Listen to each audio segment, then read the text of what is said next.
Hi all, welcome back to solutions and views. ഇന്നൊരു Christmas special craft ആണ് Christmas star.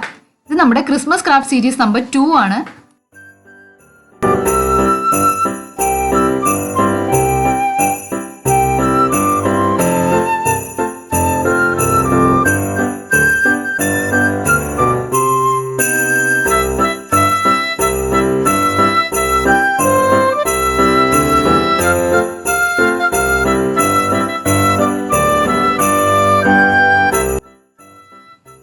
വേണ്ടത് കട്ടിയുള്ള chart പേപ്പറോ വല്ല മാഗസിന്റെ ചട്ടയോ A4 ഷീറ്റ് പേപ്പറോ ഒക്കെ വെച്ച് ഉണ്ടാക്കാവുന്നതാണ്.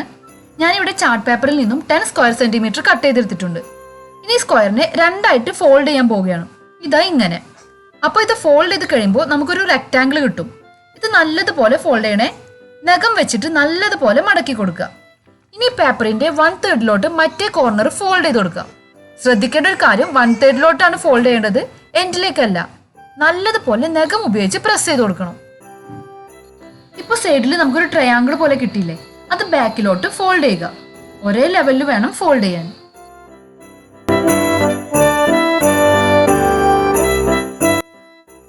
ഇനി ഈ ട്രയാങ്കിളും ഇതുപോലെ ബാക്കിലോട്ട് ഫോൾഡ് ചെയ്ത് കൊടുക്കുക.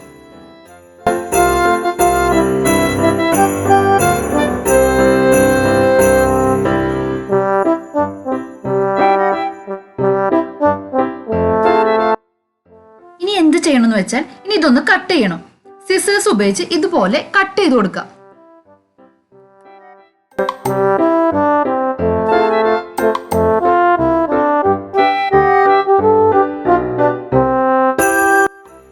നമ്മുടെ സ്റ്റാർ റെഡി ആയിട്ടുണ്ട്. നമുക്ക് ഓപ്പൺ ചെയ്ത് നോക്കാം. ഓപ്പൺ ചെയ്ത് നോക്കിയാൽ സാധാരണ പേപ്പർ പോലെയൊക്കെ തോന്നും, എംബോസ്ഡ് പോലെയൊന്നും തോന്നത്തില്ല. അതിന് എന്താ ചെയ്യേണ്ടതെന്ന് വെച്ചാൽ, ഓരോ മടക്കും നമ്മൾ നഖം ഉപയോഗിച്ച് നന്നായി പ്രസ് ചെയ്ത് കൊടുക്കുക.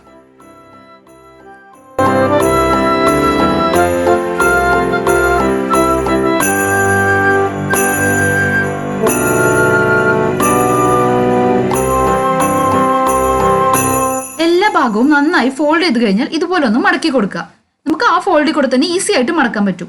നമ്മൾ ഷോപ്പിൽ നിന്നൊക്കെ സ്റ്റാർ മേടിക്കുമ്പോൾ V ഷേപ്പിലൊക്കെ കിട്ടില്ലേ, അതുപോലെ ഫോൾഡ് ചെയ്യുക. എല്ലാ കോർണേഴ്സും എഡ്ജസും നന്നായിട്ട് പ്രസ് ചെയ്ത് കൊടുക്കുക. ഇനി നമുക്കിത് ഓപ്പൺ ചെയ്ത് നോക്കാം. ഇപ്പൊ നമ്മുടെ സ്റ്റാറിന് നല്ലൊരു എംബോസ്ഡ് ലുക്ക് കിട്ടിയിട്ടുണ്ട്. കണ്ടില്ലേ, നമ്മുടെ സ്റ്റാർ നല്ല പെർഫെക്റ്റ് ആയിട്ടുണ്ട്. ഇനി നമുക്ക് വേണ്ടത് ഒരു ചെറിയ പീസ് സ്ക്വയർ പേപ്പർ എടുക്കുക. അതിലേക്ക് കുറച്ച് ഫെവിക്കോൾ അപ്ലൈ ചെയ്ത് കൊടുക്കുക. അതിനുശേഷം മിഡിലിൽ കുറച്ച് പഞ്ഞി വെച്ചു കൊടുക്കുക. എന്നിട്ട് ഇതിന്റെ മുകളിൽ നമ്മുടെ സ്റ്റാർ വെച്ചു കൊടുക്കുക. നന്നായി ഒട്ടുന്നത് വരെ പ്രസ് ചെയ്യുക. ഉള്ളിൽ പഞ്ഞിയുള്ളത് കാരണം ആ എംബോസ്ഡ് ലുക്ക് അങ്ങനെ തന്നെ കിട്ടും. നന്നായിട്ട് ഉണങ്ങുന്നത് വരെ പ്രസ് ചെയ്ത് കൊടുക്കുക. നല്ലതുപോലെ ഉണങ്ങിയാൽ ഇതിന്റെ സൈഡ്സ് ഒക്കെ നമ്മൾ സിസേഴ്സ് ഉപയോഗിച്ച് കട്ട് ചെയ്ത് കൊടുക്കുക. കട്ട് ചെയ്യുമ്പോൾ നല്ല പെർഫെക്റ്റ് ആയിട്ട് കട്ട് ചെയ്ത് കൊടുക്കുക.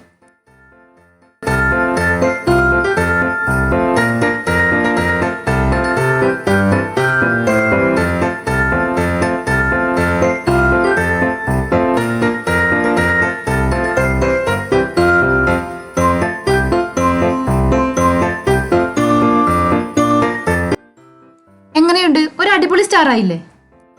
ഇനി സ്റ്റാറിനെ നമുക്ക് ഈ ബീഡ്സ് വെച്ചിട്ടൊന്ന് ഡെക്കറേറ്റ് ചെയ്യാം. 5 കോർണറിലും ഞാൻ ഓരോ ബീഡ്സ് വെച്ച് കൊടുക്കുന്നുണ്ട്.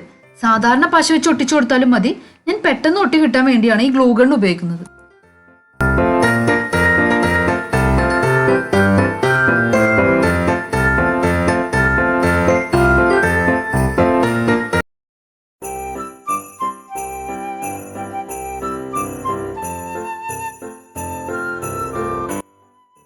അപ്പൊ എങ്ങനെയുണ്ട്? അടിപൊളി സ്റ്റാർ ആയില്ലേ? ഇതുപോലെ വലിയ സ്റ്റാർസും ഉണ്ടാക്കാം. മെഷർമെന്റ് അതിനനുസരിച്ച് എടുത്താൽ മതി. സെന്ററിൽ ഹോൾ ഇട്ടിട്ട് അതിൽ ലൈറ്റ് ഒക്കെ വേണമെങ്കിൽ നമുക്ക് ഇട്ട് കൊടുക്കാം. അപ്പൊ അടിപൊളിയായിരിക്കും കാണാൻ. എല്ലാവരും ഈ സ്റ്റാർ ഒന്ന് ട്രൈ ചെയ്ത് നോക്കണം. ഈ ക്രിസ്മസിന് സ്റ്റാർ ഇതുപോലെ നിങ്ങൾക്ക് തന്നെ ഉണ്ടാക്കാവുന്നതാണ്. വളരെ സിമ്പിൾ അല്ലേ? ശ്രദ്ധിക്കേണ്ടത് ഫോൾഡ് ചെയ്യേണ്ടതൊക്കെ ബാക്കിലോട്ടാണ്. അപ്പൊ എല്ലാവരും ട്രൈ ചെയ്ത് നോക്കി ഫീഡ്ബാക്സ് ഒക്കെ അറിയിക്കണം. വീഡിയോ ഇഷ്ടപ്പെട്ടാൽ സബ്സ്ക്രൈബ് ചെയ്യാൻ മറക്കരുത്. നിങ്ങളുടെ സപ്പോർട്ട് ഉണ്ടെങ്കിൽ നമ്മുടെ ചാനൽ മാക്സിമം റീച്ച് കിട്ടുകയുള്ളൂ. പ്ലീസ് ഒന്ന് സപ്പോർട്ട് ചെയ്യണേ. നിങ്ങളുടെ ഫ്രണ്ട്സിനും റിലേറ്റീവ്സിനും കൂടി ഈ വീഡിയോ ഒന്ന് ഷെയർ ചെയ്ത് കൊടുക്കണേ. അടുത്തൊരു ക്രിസ്മസ് ക്രാഫ്റ്റുമായി കാണുന്നതുവരെ bye from solutions and views. Thanks for watching this video. Happy Christmas and happy crafting.